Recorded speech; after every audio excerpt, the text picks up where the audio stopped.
1. Flashback. Let's start at the beginning.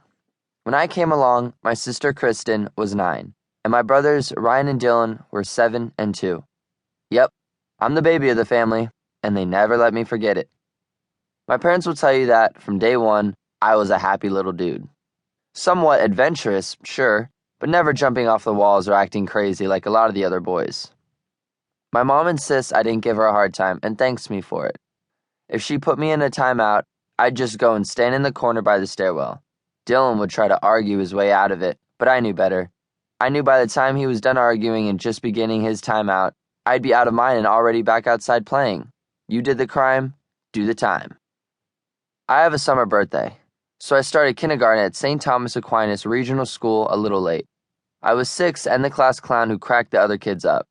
When my mom would ask the teachers at parent-teacher conferences, "How's Matthew doing?" they'd all say, "Oh, he's doing great, but he's a little chatty."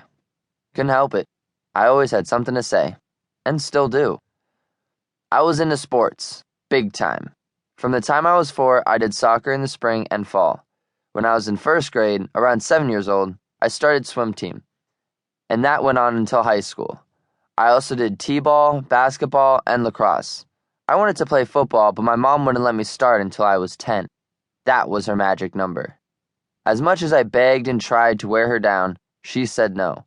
So I played other sports and waited for the day I turned double digits, and, when I did, Mom caved. All in all, I'd have to say football and lacrosse were definitely my favorites, although each sport and team really has a special place in my memories. Despite all the sporty stuff, I guess it was pretty clear from the start that I would grow up to do something creative. I believe I got all my comedic personality and the ability to speak so well from my dad. I loved to make my family laugh, pretending to be different characters. My favorite was this little old man with a cane. I'd play him hitting on my mom and my sister.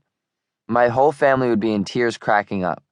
Jim Carrey was my favorite actor on the planet, and I wanted to grow up and be him.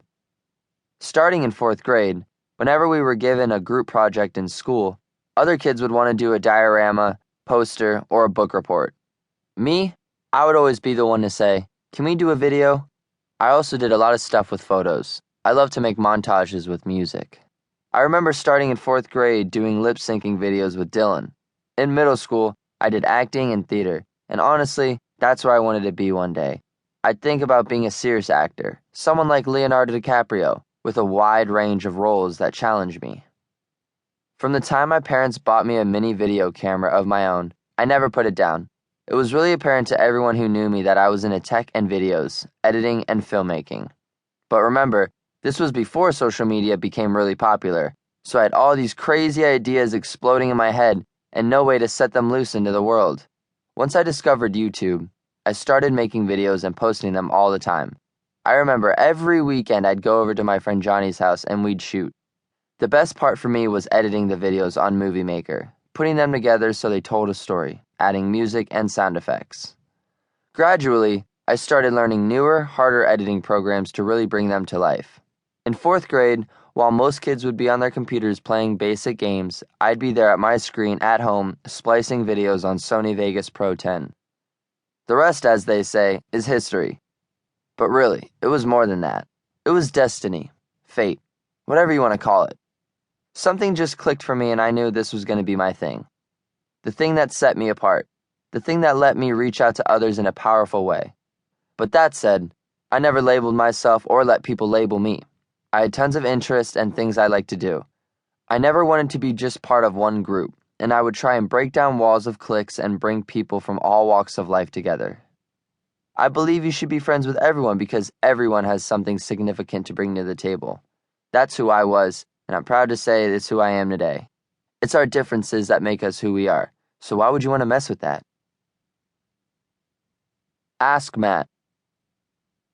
What was your favorite subject in elementary school? Probably PE. I know it sounds cliche, but I liked anything physical and active. I liked it so much more than sitting behind a desk. Gotta keep it moving. Even today, my body's always in motion. I can't sit still. My feet are actually tapping right now. Did you ever get detention? Even though I was the class clown and pretty rambunctious, I somehow always managed to stay out of detention.